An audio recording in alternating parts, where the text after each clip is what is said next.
Secret number 6, identify nonverbal cues of discomfort. Everybody likes to talk about body language, but remember, you have to have control of your own body language too. You need to stay open. You need to stay positive, palms showing. Just try to stay open, relax facial expression. But identifying nonverbal cues of discomfort helps you identify some more of those red flags, like those words I told you about at the beginning of this talk. That may be a red flag. It may not be a red flag, but check it out. So when you're identifying nonverbal cues of discomfort, you're finding out points of the interview where the interviewee just started to feel really kind of uptight. So that's kind of a flag. And you have to evaluate, why is the interviewee getting uptight? And it could be for multiple reasons. You have to consider the context. Maybe they need to get back to work, and that's why they're getting uptight. Maybe something happened before they came to the interview. Maybe it has nothing to do with the interview at all. It's just an optional technique to evaluate and maybe further explore. So one of those nonverbal cues of discomfort are hands or fingers in front of the mouth when speaking, because a lot of body language comes from the limbic brain, and we don't have a lot of control over the limbic brain. We just do these motions and without thinking of them, and then our executive brain catches in, starts in, and then we think, oh, I'm gonna get composed.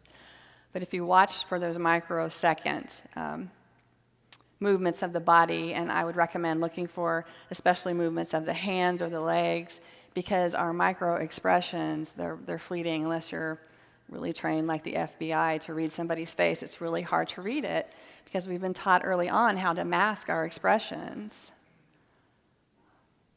Like our parents tell us when we're really young, wipe that smirk off your face.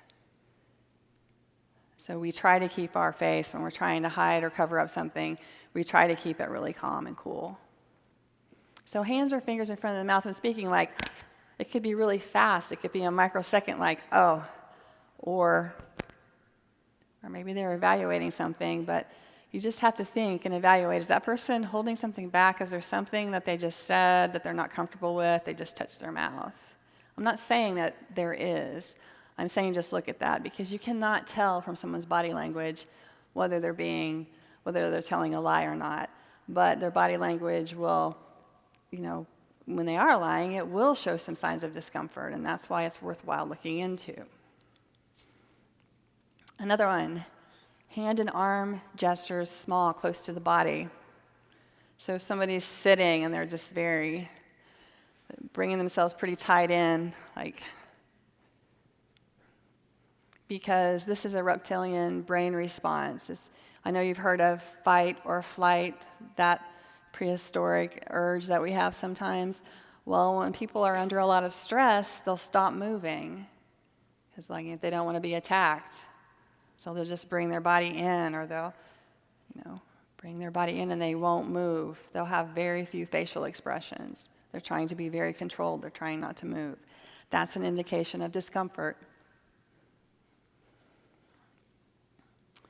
Turning away.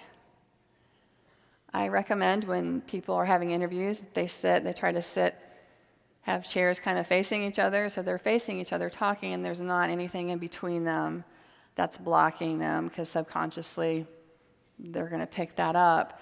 But if you suddenly see someone turn their feet away, or turn their body away, and they're just turning and talking like this, that could be an indication of discomfort. Or if you're talking to someone, you're talking face to face, and all of a sudden one foot goes this way and that way is the exit, it could be a subconscious signal that that person is ready to exit. Minimal facial expressions, which I've touched on a little bit. We learn how to mask our facial expressions, so if somebody's not giving a lot of expression, they could really be uncomfortable. All right, why does it work?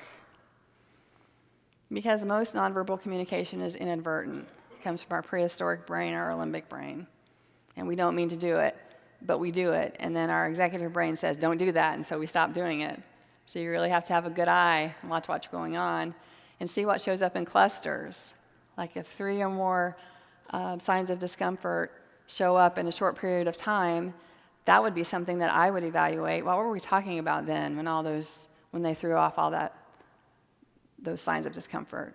Go back, make a note. Cues of discomfort help us set the pace of the interview.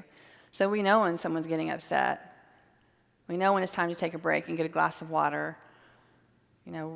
We just are able to read people better. We can set the pace of the interview better. Cues of discomfort can guide us on areas to probe. So if you see a lot of nonverbal behavior being thrown off like that, it can, give you some more questions in your mind that you want to ask, that you want to probe later around those topics. Secret number 7, the follow-up phone call. So in the TapRooT 12-step process, we always say, at the end of the interview, we're going to tell the interviewee, okay, thanks for coming in, and is it okay if I call you if I think of anything else, or please call me if you think of anything else? And you kind of end it that way, but what I would recommend is don't wait for them to call you, because they're not going to call you, because they're going to get busy. But I guarantee if you've been in an interview room for a couple of hours, they're going to be thinking about that interview the rest of the day.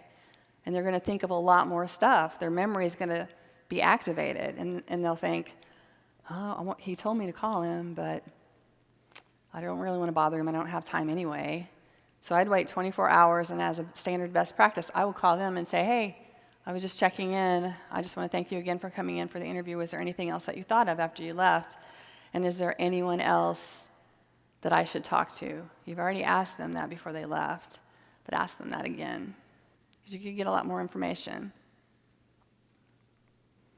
Why a follow-up phone call works? Because they won't call you.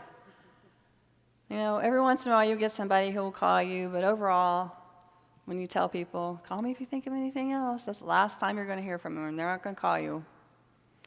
You'll think of more questions after the interview, too, so you may have some questions that you want to ask them, and you may be the same way. Well, maybe I should have asked them this when I got to the bottom of the funnel.